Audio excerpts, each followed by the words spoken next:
మేము ఎంతవరకు మీకోసం పనిచేసుకుంటూ ముందుకు పోతా ఉన్నాం. మీరు చెప్పిన దాని ప్రకారమే ముందుకు పోతున్నాం తప్ప మేము ఎప్పుడు కూడా మీకు ఒక క్వశ్చన్ వేయకుండా కూడా పనిచేసుకుంటూ పోతాం మీ మీద గౌరవంతో.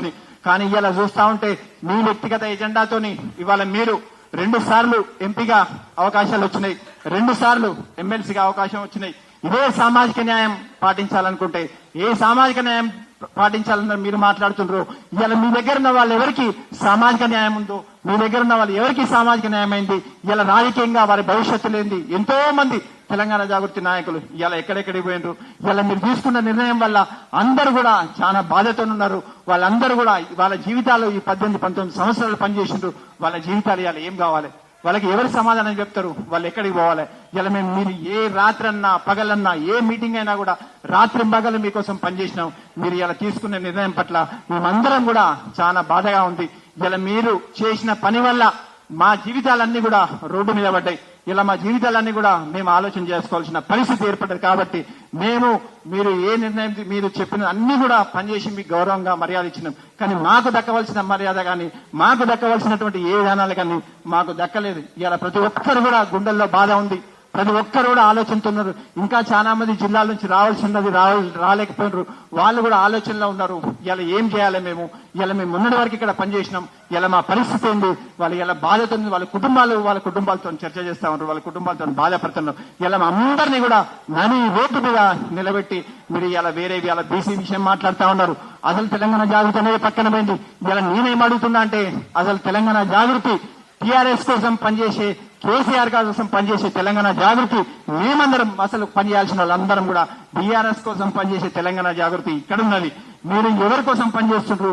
ఎవరి ఆశ కోసం పనిచేస్తుండ్రు? ఎవరి ఆలోచనల కోసం పనిచేస్తుండ్రు? మాకైతే తెలియదు. కానీ అక్కడ పనిచేసే జాగృతి నాయకులు ఎవరి కోసం పనిచేస్తుండ్రు మాత్రం మాకు తెలియదు. మేము ఇక్కడ మాత్రం బీఆర్ఎస్ కోసం కేసీఆర్ గారి కోసం పనిచేసే జాగృతి నాయకులందరం కూడా ఇక్కడ ఉన్నాం.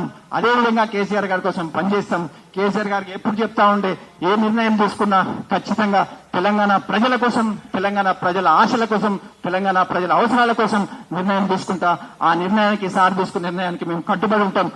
కాబట్టి రాబోయే రోజుల్లో ఇంకా ఎంతో మంది నాయకులు వాళ్ళ జీవితాలు ఎక్కడికి పోవాలి, వాళ్ళు ఏ విధంగా ఉన్నారు, చాలా బాధతో ఉన్నారు. కాబట్టి నాతో పాటు ఇక్కడ అందరూ కూడా మాట్లాడతారు, 2 నిమిషాలు మాట్లాడతారు.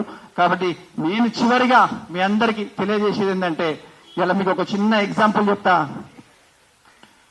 ఒక రాజును గెలిపించాలంటే ఒరిగిన నరకంటాలెన్నో, ఆ చల్లని సముద్ర గర్భం దాచిన బడవానలమెంతో అన్నట్టు ఎంతో మంది మిమ్మలను నాయకురాలుగా చేస్తానికి మా జీవితాలను త్యాగం చేసినాం, మా జీవితాలను ప్రణంగా పెట్టినాం.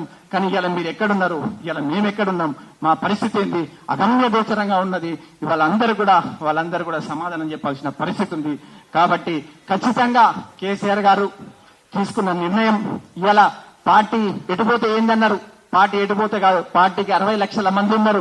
4 కోట్ల తెలంగాణ ప్రజల గుండెల్లో దాచుకున్నటువంటి బీఆర్ఎస్ పార్టీ, ఆ పార్టీ ఎటుపోతారో కూడా మీరు మాట్లాడిన విధానాలు కూడా చాలా బాధాకరం. ఇవాళ మీరు ముఖ్యంగా ఇవాళ మాట్లాడుతూ ఉండరు హరీష్ రావు గారి గురించి. హరీష్ రావు గారు ఇలా మొన్న అసెంబ్లీలో మాట్లాడినప్పుడు మీరు చూడొచ్చు. అసెంబ్లీలో కాళేశ్వరం గురించి మాట్లాడుతూ ఉంటే ఒక్కడు అక్కడ ఉన్నటువంటి అంతమంది 6 నుంచి 8 మంత్రులను ఒకడు కొట్లాడుకుంటా కేసీఆర్ గారి మీద ఈగ వాలకుండా కొట్లాడుతూ ఉంటే ఇవాళ ఆయన మీద మీరు మాట్లాడుతూ ఉన్నారు. అదేవిధంగా తర్వాత జగదీశ్వర్ రెడ్డి గారు నల్లగొండ జిల్లాను ఒంటి చేత్తో ముందుకు తీసుకుపోతా ఉండు. ఉదయం నుంచి సాయంత్రం వరకు కేసీఆర్ గారు ఏ పని చెప్తే తెలంగాణ కోసం ఆ పని చేసుకుంటూ జగదీశ్వర్ రెడ్డి గారు ఉంటే వాళ్ళ మీద మాట్లాడుతూ ఉండరు. ఇలా సంతోషరావు గారు ఎప్పుడు కూడా కేసీఆర్ గారికి ఏ అవసరం వచ్చినా అని 24 గంటలు కేసీఆర్ గారి కోసం పనిచేస్తూ ఉంటే వాళ్ళ మీద మాట్లాడుతాను. ఈ సీనియర్ నాయకులు అందరి మీద మాట్లాడడం మాకు చాలా బాధాకరంగా ఉన్నది. ఆ మాటలను కూడా మాకు తలిచివేసినాయి. కాబట్టి మేమందరం కూడా ఈ రోజు నుంచి మేము గౌరవప్రదంగా తెలంగాణ జాగృతి నుంచి పనిచేయటం లేదు. కాబట్టి కేసీఆర్ గారి నాయకత్వంలో బీఆర్ఎస్ పార్టీ ద్వారానే పనిచేయాలని మేము నిర్ణయించుకున్నాం. కాబట్టి గౌరవంగా మీ అందరు కూడా మీ పత్రికాముఖంగా తెలియజేసిందంటే ఇక్కడ ఉన్న నాయకులందరూ కూడా బీఆర్ఎస్ పార్టీ కేసీఆర్ గారి నాయకత్వంలో పనిచేస్తారు. కాబట్టి మీరందరూ కూడా మళ్ళొకసారి ఆలోచన చేసినా కూడా మేము ఆలోచన చేసే మాట్లాడుతూ ఉన్నాం, ముందుకు పోతా ఉన్నాం.